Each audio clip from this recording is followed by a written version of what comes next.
స్తోత్రం. దయచేసి వాక్యం కొరకు ప్రార్థన చేసుకుందాము.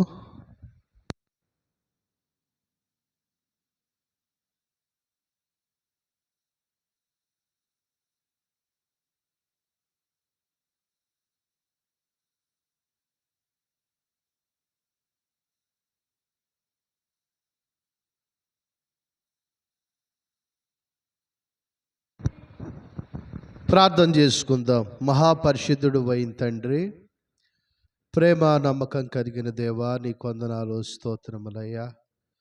ఈ ఉదయకాల సమయంలో పాటల ద్వారా, ప్రార్థన ద్వారా, ఆరాధన ద్వారా నీ నామానికి మహిమ. అలాగే తండ్రి, వాక్యం ద్వారా నాయన నీ దాసుని మరుగుపరిచి మానవ స్వరం కాకుండా అయ్యా నీ వర్తమానం మాకు దయచి పరలోకాన్ని గురించిన వర్తమానం మేము వినాలి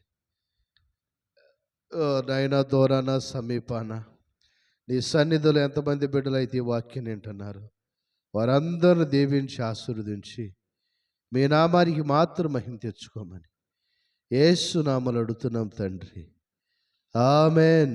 హల్లెలూయా.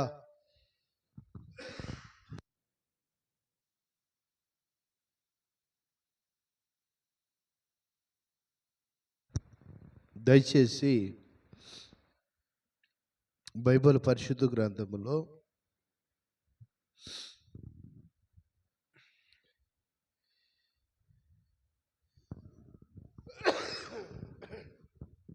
కీర్తన 26 అధ్యాయము,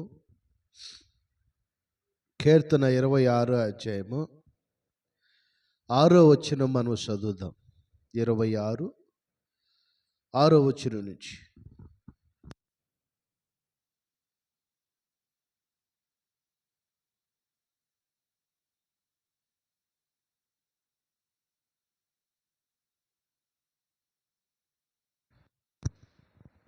చూడండి, కీర్తన 26 అధ్యాయము 6వ వచనం నుంచి మనం చదువుదాం.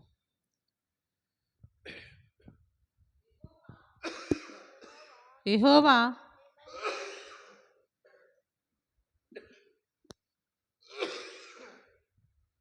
యెహోవా నీ బలిపీఠం చుట్టూ ప్రదక్షిణం చేయుదును, అచ్చట కృతజ్ఞత స్తుతులు చెల్లింతును.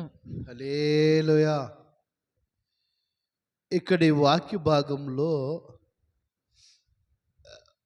దేవుడు చేసిన మేలు కొరకు కృతజ్ఞత స్తుతులు చెల్లిస్తూ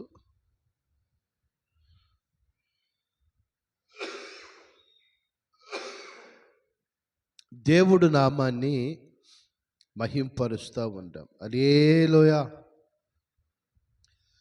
దేవుడు చేసిన మేలు కొరకు ఆయన మందిరములో దైవ సన్నిధిలో దేవుడు కార్యాలు. హల్లెలూయా.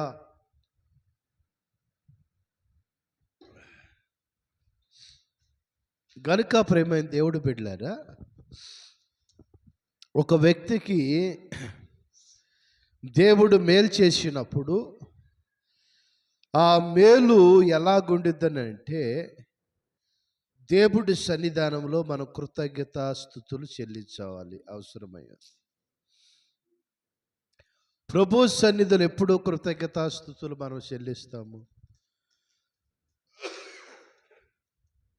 దైవ మందిరములో దేవుడు చేసిన మేళ్ళు ఉపకారాలు మనం వర్ణించినప్పుడు, ఆయన నామం మహింపరిచినప్పుడు దేవుడు ఒక ఉన్నతమైన దేవుని మనకు సహాయం చేస్తాడు. హల్లెలూయా.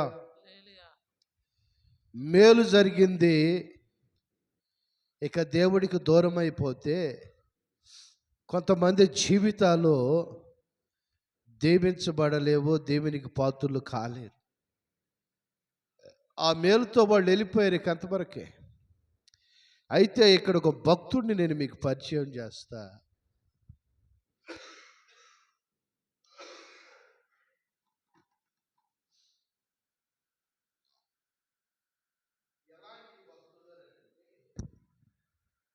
ఆ భక్తుడు దేవుడికి నమ్మకంగా ఉంటున్నాడు, దేవుణ్ణి మహింపరుస్తున్నాడు, దేవుణ్ణి ఆరాధన చేస్తున్నాడు. 116 అధ్యాయం, కీర్తన 116 చూద్దాం. కీర్తన 116 అధ్యాయము. ఒక సామాన్యుడే, ఒక మామూలు స్థితిలో ఉన్న ఒక వ్యక్తి దేవుణ్ణి స్తుతిస్తున్నాడు. దేవుణ్ణి స్తుతించినప్పుడు, దేవుణ్ణి మహింపరిచినప్పుడు, చదవండి 116 అధ్యాయం కీర్తన 12వ వచనం.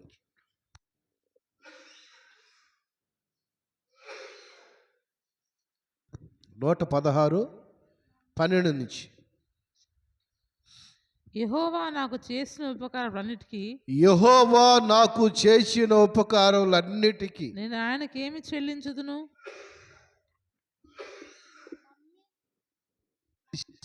చూడండి ఇక్కడ చాలు. యెహోవా నాకు చేసిన ఉపకారములన్నిటికీ నేను ఆయనకి ఏమి చెల్లిద్దును? రక్షణ పాత్రను చేతపుచ్చుకొని చాలు.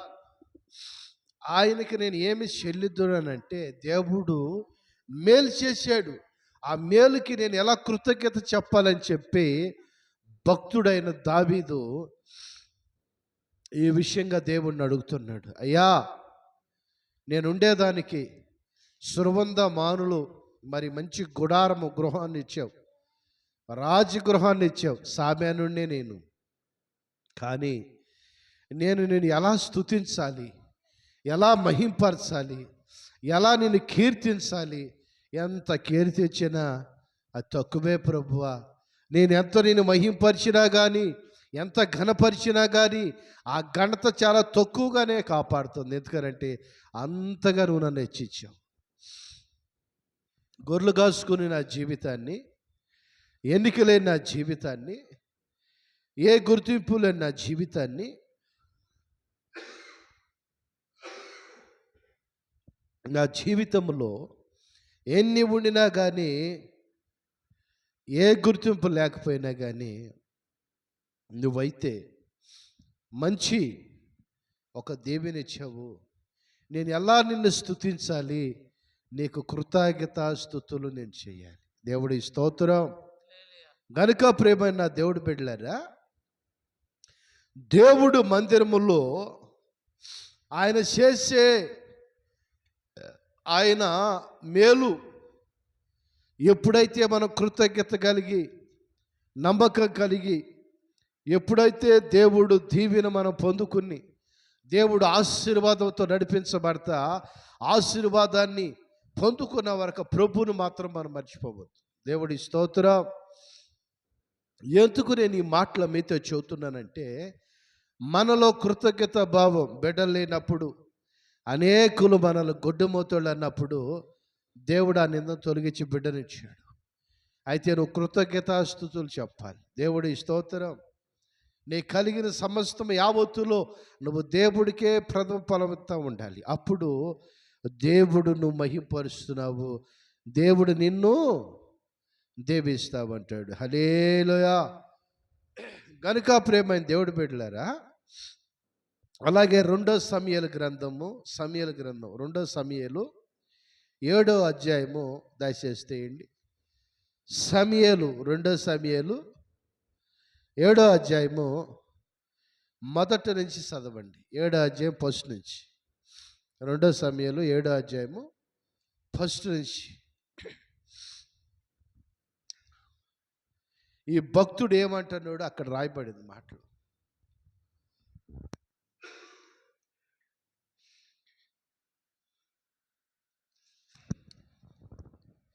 2 సమూయేలు 7వ అధ్యాయము ఫస్ట్ నుంచి 1వ వచనం నుంచి చదవండి.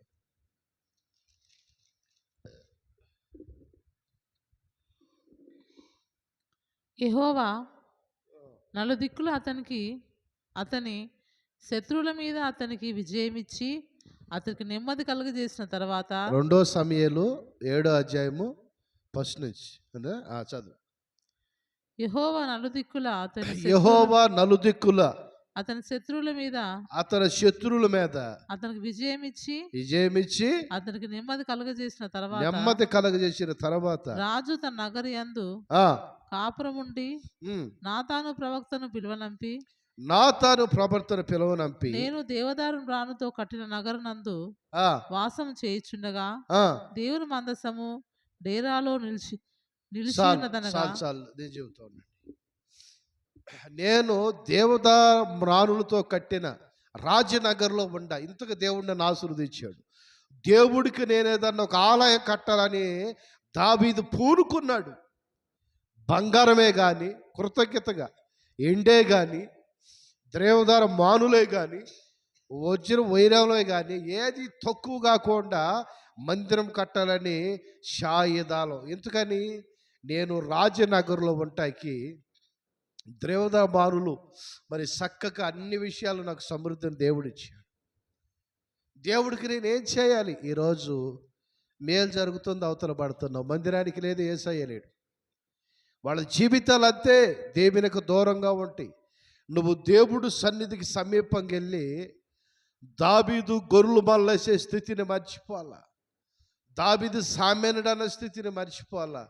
దావీదు హృదయాన్ని చూసి, దావీదు మనసును చూసి దేవుడు ఏం చేసాడంటే దావీదును గొప్పగా ఆశీర్వదిస్తూ ప్రారంభించాడు. హల్లెలూయా. దావీదుకు ఒక మనసు కలిగింది. అయ్యా, సామాన్యుణ్ణి నీ వల్ల ఈరోజు నేను రాజనగర్లో పోతున్నా. అయితే నీ గుడారము అయ్యా డేరాల మధ్యలో నువ్వు ఎలా ఉండాలయ్యా? నీ మందసు డేరాల మధ్యలో కాదు, మహిమ కలిగిన ఒక మందిరాన్ని నేను కట్టాలి. ఈరోజు దేవుడు పరిచర్యకి సహాయం చేసే బిడ్డలు చాలా తక్కువ. ఎందుకంటే దేవుడు సన్నిధికి దేవుడు కనంటే చాలు వాళ్ళు ఎక్కడ లేని ఇబ్బందులు పడుతూ ఉంటారు.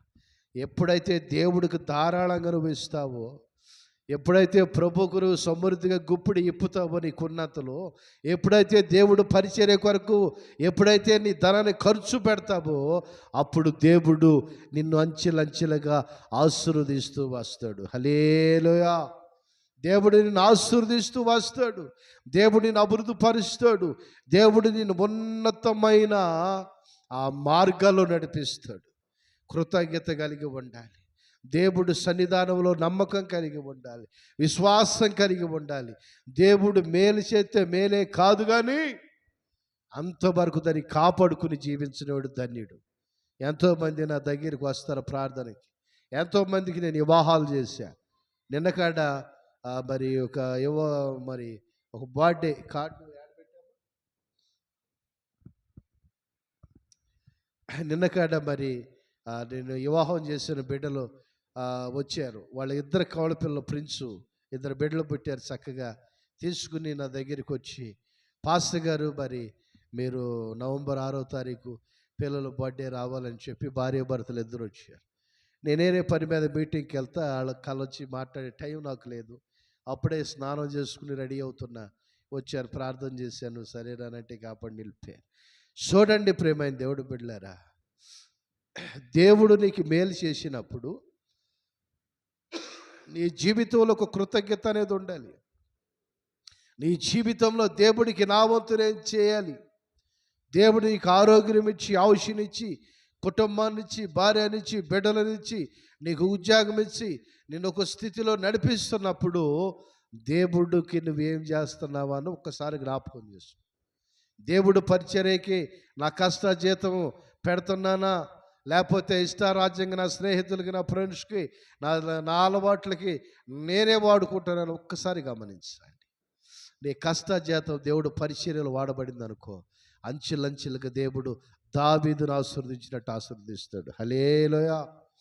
దావీదును రాజుగా చేసి రాజనగర్లో నివాసం ఉన్నప్పుడు దావీదు అంటున్నాడు, అయ్యా నీ మందస్సు డేరాల మధ్యలో ఎలా ఉండాలయ్యా? నీకు ప్రత్యేకమైన ఆలయాన్ని నేను కట్టాలి. ఈరోజు దేవుడు పరిచర్య కొరకు ఒక తీర్మానం, దేవుడు సన్నిధికి నా వంతు సహాయం చేయాలని ఒక ఆలోచన, దేవుడు పరిచర్య విషయంలో నానముట్టికి నేను ఏదైనా ఒక విలువైనది ఇవ్వాలని తక్కువ. ఎందుకనంటే జనాలకు ఆసక్తి తక్కువైపోయింది, ప్రార్థన తక్కువైపోయింది, ప్రార్థన జీవితం లేదు. పతనానికి, అనారోగ్యాలు, ఇబ్బందులు, ఆర్థిక సమస్యలు అప్పుల భారాలు, వడ్డీ భారాలు సమస్తము కాడ పొద్దున్నుంచి ఇంటికి వెళితే తలనొప్పిగా మారుతున్నారు చాలా కుటుంబాలు. అలా కారణం ఏంటంటే నేను చెప్పే బిడ్డలందరూ మన క్రైస్తవ బిడ్డలు. ఎందుకనంటే దేవుడికి వీళ్ళు ఇంపార్టెంట్ ఇస్తారు, దేవుడికి కృతజ్ఞత లేదు. నేను వాక్యాన్ని చూపిస్తా. యోహాను శుభవార్త దయచేసి తేండి బైబిల్ పరిశుద్ధ గ్రంథం. యోహాను శుభవార్త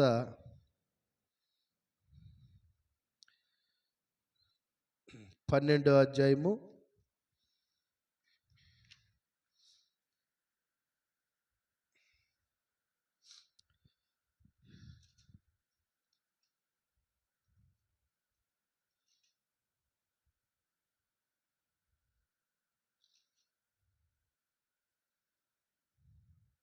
12వ అధ్యాయం 3వ వచనం చదవండి. అప్పుడు మరియా మిక్కిలి విలువగల అచ్చా జటామాంసి అత్తరు ఒక సేరునర ఎత్తు తీసుకొని యేసు పాదములకు పూసి తన తల వెంట్రుకలతో ఆయన పాదములను తుడిచెను. చూడండి, ఇక్కడ కృతజ్ఞత. నా తమ్ముడిని బతికిచ్చాడు, దేవుడు ఇంత మేలు చేశాడు, నేనేం చేయాలి? ఇలువైనది దేవుడి సన్నిధికి ఇవ్వాలంటే కొంతమంది సిరిగిపోయి నోట్లు ఎత్తుకొచ్చి కానుక బాక్సులు వేసిపోతారు. మరకలైన 500 కాతీర. ఎందుకంటే దేవుడికి ఎప్పుడైనా ఎక్కడైనా ఎట్టన్నా కానీ ఇలువైన యుక్తం నేర్చుకోండి, మీ కుటుంబాలు దీవించబడతాయి. ఆ మధ్య ఎవరో తల్లి 2 500 కాతీలు తీసుకొచ్చి కానుక బాక్సులు వేసిపోయింది. నేను ఒకరోజు ఆ బాక్స్ ఓపెన్ చేసినప్పుడు ఫస్ట్గా నాకు అయ్యే నా చేతికి వచ్చింది. పెట్రోల్ బంకులో తీసుకోలే, ఈ మరకల బండి మేము తీసుకో, చిన్న పెన్ను వింకి బండి మేము 500 రూపాయలు తీసుకోసారంటున్నారు. చూడండి ప్రేమైన దేవుడు పెట్టారా, నీ కష్టాజీతము ఫ్రెష్గా చక్కగా ఉన్న నోట్లు ఎప్పుడైతే నువ్వు పరిచర్యకి ఇస్తావో, మంచి కానుక ఎప్పుడైతే నువ్వు దేవుడికి ఇస్తావో, దేవుడు నీ మనసును బట్టి ఏం చేస్తాడు? నేను గొప్పగా ఆశీర్వదిస్తాడు. మరియమ్మ ఏం చేసింది ఇక్కడ? మరియమ్మ తల్లి యేసు ప్రభుకి మరి ఇలువైన షంటు కొని ఆయన పాదాల మీద పోసి తన ఎంటుకలతో కృతజ్ఞత.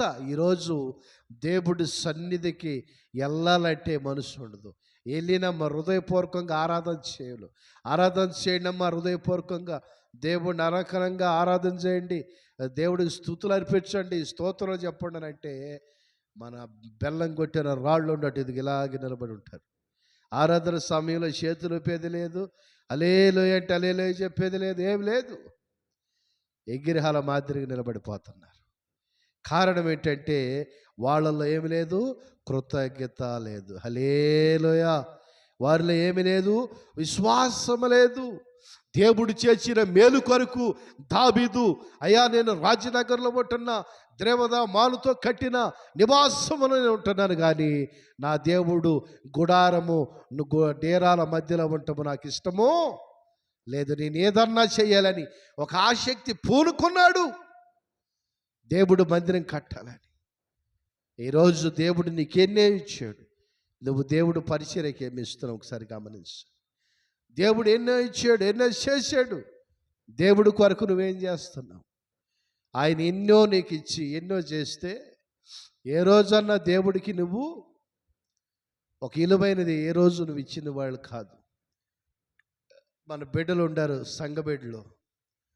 దేవుడు పరిచర్య కంటే ఒక తల్లి గోడు తీసుకొచ్చి వెళ్ళిపోయింది. చూడండి ప్రేమ దేవుడు బిడ్డలారా, ఈరోజు ఆ తల్లి 2 ఇళ్ళు దేవుడు ఇచ్చాడు. ఒక కొత్త కారు షోరూమ్ బండి ఇచ్చాడు, సెకండ్ హ్యాండ్ కాదు, షోరూమ్ ఇంకో బైక్ ఇచ్చాడు. వాళ్ళ ఇంట్లో మరి కావాల్సిన సమస్తం అన్ని ఐటమ్స్ కాడ నూతనమైనయే కానీ పాతి నేను చూడలే. కారణం ఏంటంటే దేవుడికి ఇలువైంది ఇచ్చింది. దేవుడు ఏం చేశాడు? ఇలువగా ఉన్నతంగా తన దీవిచ్చాడు. హల్లెలూయా. ఈరోజు నువ్వు కాడ దేవుడు పరిచర్యలో ఎప్పుడైతే ఇలువైన ఇస్తావో, మంచిది ఇస్తావో, శ్రేష్టమైనది ఇస్తావో, దేవుడు నిన్ను అలాగే ఆశీర్వదిస్తాడు. 2 వ్యక్తులు ఇక్కడ నేను మీకు చూపిస్తా. కయ్యను, ఏబేలు. వాళ్ళ ఇద్దరు కాడ ఒక ఆయన రైతు, వ్యవసాయం చేసేవాడు ఒక అతను గొర్రెలు మేపుకునేవాడు. అంటాడు, కయ్యను అర్పణ కాడ దేవుడికి ఇష్టమే. కయ్యను కొన్ని ఇచ్చాడు, మళ్ళీ బలిపేట తీసుకెళ్ళి పెట్టుకుంటాడు. ప్రభు వాటి ఏమనలేదు కదా, ఇతే లేతే లేదు. హృదయపూర్వకంగా ఈరోజు నువ్వు ఇస్తున్నావంటే హృదయపూర్వకంగా దేవుడి దశ భాగాన్ని దొంగిలించే వాళ్ళు ఉంటారు కొంతమంది. 20 ఏళ్ళు శాలరీ అనుకో, అమ్మో 2 ఏళ్ళు యాడ్ అయ్యాలి, ఒక రూపాయలు ఇచ్చి పాస్టర్ గారికి ఏమంటే 10 ఏళ్ళు అని చూద్దాం. 50 ఏళ్ళు అనుకో, 5 ఏళ్ళు ఎక్కడ ఇవ్వాలి పాస్టర్ గారికి, వద్దు అమ్మో ఒక రూపాయలు ఇచ్చి మెదలకుండా అయిపోయి. నీ సమస్తము చూసేవాడు దేవుడు. నేను చూసిన చోటుపైన దేవుడి స్తోత్రం. నువ్వు ఇచ్చే విషయంలో కానీ, దేవుడికి ఉన్న నమ్మకం విషయం కానీ, దేవుడికి ఉన్న సమస్త విషయాలు ఆయన ఏం చేస్తాడనంటే నిన్ను చూసి పరీక్షిస్తూ ఉంటాడు. నీ హృదయాన్ని బట్టి నేను దేవుడు ఆశీర్వదిస్తాడు. దావీదు దగ్గర కోటి లేవు, బలవంతుడు కాదు దావీదు, విజయవంతుడు కాదు దావీదు, విలువైన వాడు కాదు దావీదు, కానీ దావీదు మనసు మంచిదని దేవుడు ఎన్నుకున్నాడు. హల్లెలూయా. ఈరోజు మందిరానికి వెళ్ళి వత్తమే కానీ మన మనసు మంచిదా కాదని దేవుడు ఎన్నుకుంటున్నాడో లేదో ఒకసారి గమనించండి. దేవుడు నిన్ను నన్ను ఎన్నుకుంటున్నాడో లేదో ఒకసారి గమనించి దేవుడిని అడగండి. అయ్యా, నా హృదయాన్ని బట్టి నువ్వు నన్ను ఆశీర్వదించు ప్రభువా. ఇజికియా అంటాడు కదా, ఏ విషయంలో నువ్వు నన్ను తీసుకోవాలనుకుంటున్నావు, నా ప్రవర్తన, నేను రాజునే, ఏ విషయంలోనయ్యా ఇది ఎక్కడ నీకు నచ్చలేదు, నా ప్రవర్తన కానీ నా మాట కానీ నా పరిపాలన ఏ విషయంలో ఎక్కడ నీకు అయ్యే ఇబ్బంది కలిగి నడిచేసానయ్యా, నిలదీయగలిగే సమర్థత ఉంది ఈరోజు నీలో. కృతజ్ఞత కలిగిన ప్రార్థన నీలో ఉందా? దేవుడికి నమ్మకం ఉందా? ప్రార్థన ఉందా అని అడుగుతున్నా ఈరోజు. దేవుడి సన్నిధానములో, దైవ సన్నిధానములో, దేవుడి సన్నిధానంలో ఎప్పుడైతే మోకరించి నీ చేతులు ఆకాశమైపోతే నీ హృదయపూర్వకమైన ప్రార్థన చేస్తావో అప్పుడు దేవుడు నీకు సమాధానం ఇస్తాడు. హల్లెలూయా. మనస్ఫూర్తిగా ప్రార్థన. దేవుడు చేసిన మేలు ఏమి అయిపోయినయ్యా, నువ్వు నాకు ఆరోగ్యం ఇచ్చావు, అందును బట్టి స్తోత్రములయ్యా. నా బిడ్డలు నేను క్షేమంగా ఉండా, అందును బట్టి నీ నామానికి మాత్రమే మహిమ నాయనా. ఈరోజు నేను నిలబడి ఉన్నానంటే నీ కాపుదల కాదా, నీ భద్రత కాదా ప్రభువా? కృతజ్ఞత కలిగి బతకండి బిడ్డలారా. కృతజ్ఞత కలిగి దేవుడికి నమ్మకంగా ఉండండి. దేవుడు పరిచర్యలో ఎప్పుడైతే నువ్వు కృతజ్ఞత కలిగి నమ్మకం కలిగి ఆయనకి ఇష్టంగా నువ్వు ప్రవర్తిస్తావో అది మొదలుకొని నీ సిరి సంపదలు విస్తారంగా దీవించబడతాయి. దేవుడు బాట వేస్తాడు. హల్లెలూయా. దేవుడు బాట వేస్తాడు. మరియమ్మ తమ్ముడు చనిపోయాడు, లాజరు నిజమే. మరియ మార్త ఇద్దరు బాధపడుతున్నారు, కానీ యేసు ప్రభు చేసిన మేలు తన తమ్ముడు బతికిచ్చాడని విలువైన షంటు కొనుక్కొచ్చి యేసయ్య పాదాల మీద పోసి ఆయనకి కృతజ్ఞత. విలువైనది దేవుడికి ఇస్తే కొంతమంది ఏం చేస్తారంటే, ఆ పాస్టర్ గారు సెకండ్ హ్యాండ్ కుర్చీలు, ఊర్ల పంట ఇక్కడ కాదులే, చిట్టీలు ఎవడు తీసుకోడు, కానీ ఆ పాత కుర్చీలు అండి తెచ్చేసుకోండి. పాత కుర్చీలు మీరు మందిరాలకు ఇచ్చేదా? పాత బళ్ళ మీరు దేవుడి సావుకుడికి ఇచ్చేదా? దేవుడికి ఇవ్వాలనుకున్నప్పుడు ఉంటే ఇవ్వండి, లేకపోతే లేదు. ఇవ్వమని ఎక్కడ మిమ్మల్ని ఎవరు ఇబ్బంది పెట్టలా, అభ్యంతరం పెట్టలా. దేవుడికి శాస్త్రమైనది నువ్వు ఇవ్వాలి. ఇక్కడ మరియమ్మ చూడండి, విలువైన అత్తర షంటు తీసుకొచ్చి ఆయన పాదాల మీద, అంత విలువైనది అవసరమా అని డబ్బులు ఖర్చు పెట్టి ఆ షంటు కొనుక్కొచ్చి ఆయన పాదాల మీద పోతడం అవసరం అంటే, నాకు మేలు చేసాడు, నా తమ్ముడు బతికిచ్చాడు, ఎంత చేసినా తక్కువే అని చెప్పి ఆమెకు ఒక నమ్మకం కలిగింది. ప్రియమైన దేవుడు బిడ్డలారా, ఈరోజు నీ జీవితంలో దేవుడి సన్నిధికి విలువైంది ఇస్తున్నావా? దేవుడి సన్నిధిలో నమ్మకంగా ప్రార్థన చేస్తున్నావా? దేవుడు అవసరాలు అక్కర కొరకే నువ్వు మందిరానికి వచ్చావనుకో, ఆయన ఒకరోజు అంటాడమ్మా నువ్వు ఎవరో నాకు తెలియదమ్మా. 5 బుద్ధి కలిగిన కనికులు, 5 బుద్ధి లేని 10 మంది పోయారు కనికులే. 10 మంది కనికలు దేవుడు అంగీకరించాల. సిద్ధపాటు కలిగి 5 వెళ్ళారు. నూనె తీసుకుని, కాగడాలు డేటీలు తీసుకుని ఆయన వచ్చాడు. ఆ టైంలో ఈ కాగడాలు తీసుకుని వెళ్ళిపోయారు. ఈ కతిమే వాళ్ళు నూనె లేదని చెప్పి వాళ్ళు అడిగారు కతిమే 5గురిని, మేమేమో అన్నారు వాళ్ళు. ఆ పని వాళ్ళు తెచ్చుకున్నారు, నూనె తెచ్చుకుని మళ్ళీ డేటీల్లో పోసుకుని మళ్ళీ వచ్చి, అయ్యా మేము వచ్చామంటే మీరు ఎవరు ఎరగను, నేను 20 సంవత్సరాలు దేవుడు నమ్ముకుని ఉన్నా, ఎన్ని మందిరాలకు వెళ్ళినా, ఎక్కడికెక్కడికి వెళ్ళినా, పేర్ల కోసము గొప్పల కోసం నువ్వు ఎక్కడికి పోయినా కానీ ఒక దినాన మట్టిలో మనం కలవాల్సిన వాళ్ళు. కానీ ఆ మట్టిలో కలిసే ముందు నీ హృదయం దేవుడికి అంగీకారంగానే ఉందా లేదా గమనించు. కోట్లు మనతో రావు, లక్షలు మనతో రావు, ఆస్తులు ఐశ్వర్యం అన్నదమ్ములు బలగాలు బంధువులు ఎవడో నీతో రాడు. జీవం కలిగిన దేవుడు మరణం వరకు అంతవరకు నేను కాపాడి నీ శరీరం మరణించిన నువ్వు జీవం కలిగి ఆయన మహిమలో ఉంటావు. హల్లెలూయా. కృతజ్ఞత కలిగి ఉండేవాళ్ళ గురించి ఇది. కార్యమైపోయింది, అవతల పడ్డా, మీకు మాకు తెలియదు ఆయన ఎవరు, పాస్టర్ గారు తెలియదు, యేసయ్య తెలియదు. చాలామంది అమ్మ మీరు యేసయ్య నమ్ముకున్నారు కదా, అయ్యా ఎప్పుడు వచ్చారు పాస్టర్ గారు, సైకిల్ చేస్తారు, దొంగ సైకిల్. జాగ్రత్త, ప్రమాదం. దేవుడు అనంటే ఆయన పరిశుద్ధుడు. ఈ భూలోకంలో ఎవడు ఆయనలో పాపం ఉందని చూపించలేకపోయాడు. ఈ భూప్రపంచం మొత్తం మీద సమస్త విషయాల్లో కాడ ఆయనలో పాపం ఉందని ఒక్కడు చూపించలేకపోయాడు.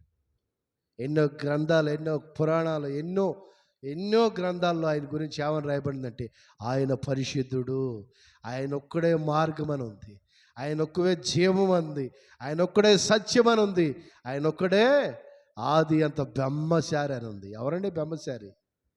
ఎంత నమ్మకంగా, ఇంత ధైర్యంగా నాలో పాపం ఉందని మీలో ఎవడన్నా చూపించగలిగే సవాలుగా అలాంటి బ్రతుకు కావాలి క్రైస్తవ బిడ్డలకి. అలాగా జీవించబడాలి మనం. మన ప్రవర్తనే, మన బ్రతుకే, మన నడకే, మన పడకే ప్రతి విషయంలో అయ్యా నువ్వు నాకున్నావు ప్రభువా, నువ్వు నాకున్నావు కదయ్యా, నువ్వు లేకపోతే ఒక క్షణం ఏమవుతానో తెలియదు తండ్రి. నువ్వు లేని క్షణం, నువ్వు షేడిచిపెట్టిన క్షణం. కరోనా టైంలో కోట్లు, లక్షల కోట్ల ఆస్తులు ఉండేవాళ్ళు, సొంత ఫ్లైట్లు ఉండేవాళ్ళు కూడా చచ్చిపోయారు. ఈరోజు నీవు నేను బతుకున్నామంటే ఆయనకు కృతజ్ఞతాస్తుతులు చెప్పాలి. ఆయన మహింపరిచే వ్యక్తివైతే నీకు ప్రమాదం లేదు. ఆయనకు కృతజ్ఞత నువ్వు చెప్పావనుకో ఆయన నిన్ను ఉన్నతంగా ఆశీర్వదిస్తాడు. హల్లెలూయా. ఉన్నతమైన ఆశీర్వాదాన్ని ఇస్తాడు, సమృద్ధైన దీవెన దయచేస్తాడు. నీ బ్రతుకు దినములంతా కృపాక్షేమములలో రాజ్యనగరులై నింపుతాడు. ఈరోజు నీ జీవితాన్ని ఒకసారి మన జీవితాలంతా కాడ దేవా ఇంతవరకు నా ప్రవర్తన నీకు ఇచ్చే విషయంలోనే నేను వెనకబడ్డానేమో, తెలిసి కాడ నేను ఎవలా పోతున్నానేమో, నేను దొంగిలించానేమోనయ్యా, ఇక మీద అయినా యథార్థంగా నేను నీకు ఇస్తాకి ఆ మనసు నాకు సహాయం చేయి. నువ్వు తప్ప నాకు ఈ లోకంలో ఎవరున్నారు ప్రభువా. ఎప్పుడైతే దేవుడి మీద నువ్వు ఆనుకుంటావో, ఎప్పుడైతే దేవుడు కొరకు నువ్వు నిలబడతావో అప్పుడు ప్రభు ఏం చేస్తాడనంటే ఉన్నతంగా మహింపరుస్తాడు, నేను ఉన్నతమైన దీవెన దయచేస్తాడు. నమ్మకం కొంచెంలో నమ్మకంగా ఉండాలి కంట మెండైన దేవుని అంటే కొంచెమే నమ్మకం. మనలో విశ్వాసాన్ని యేసయ్య దేంతో పోల్చాడనంటే పనసకాయతో గుమ్మడికాయతో పోల్చలైన.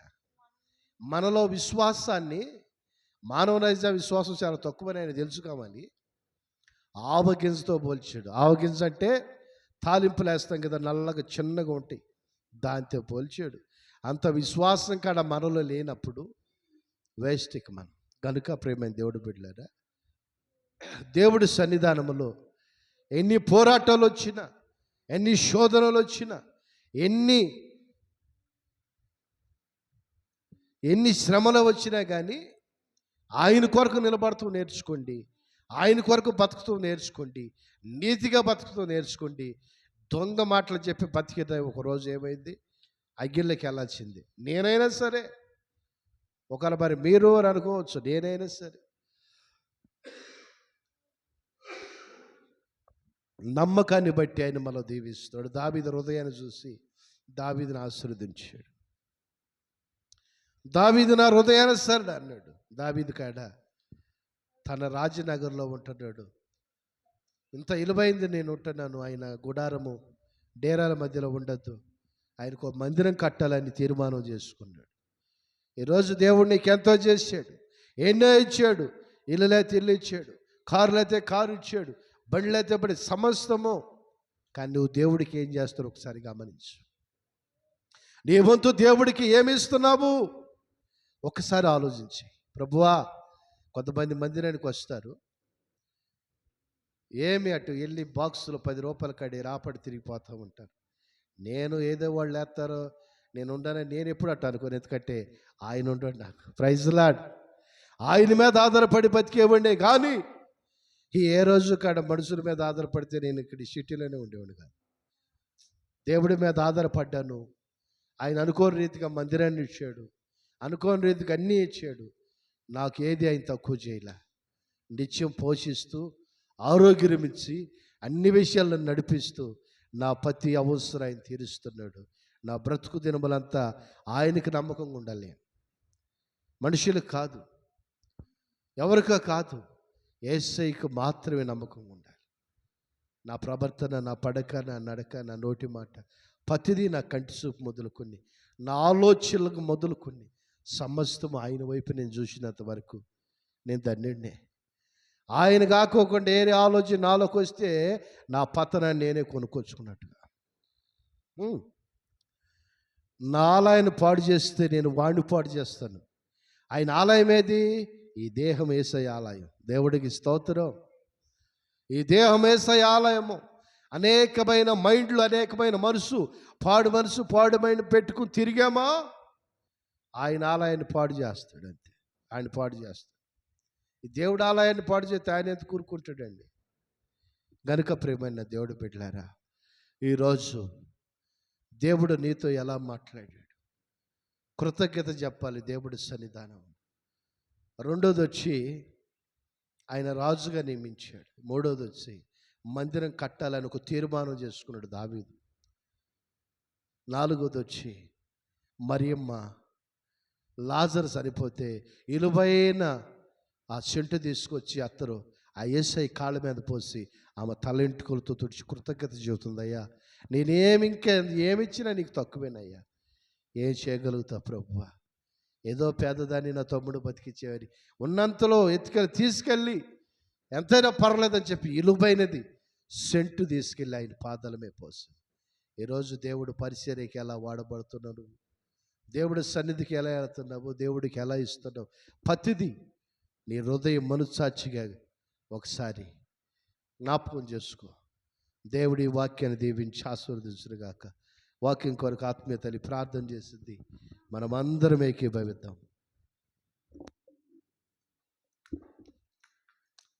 స్తోత్రం స్తోత్రం స్తోత్రం స్తోత్రం. మహోన్నతుడ మహాగణుడ యేసయ్యా స్తోత్రం స్తోత్రం. సర్వశక్తిమంతుడ సర్వోన్నతుడ దేవానికి వందనాలు చెల్లిస్తున్న స్వామి. గడిచిన వారం మొదలుకొని ఈ వారం వరకు ప్రభా నీ స్తోత్రం, నీ హస్తకృపల చేత హస్తచిలుకలు కంచె వేసి మీరు కాపాడినందుకే నీ స్తోత్రం చెల్లిస్తున్నాను. దినమంతా నాయన నీ కృపతో నింపు నాయన. నీ స్తోత్రం. ఈ పునరుత్థాన ఆరాధన మీరు ఆశీర్వాదకరంగా నాయన నీ స్తోత్రం, మీ నామని మహిమకరంగా మీరు జరిగించినందుకే నీ స్తోత్రం చెల్లిస్తున్న స్వామి.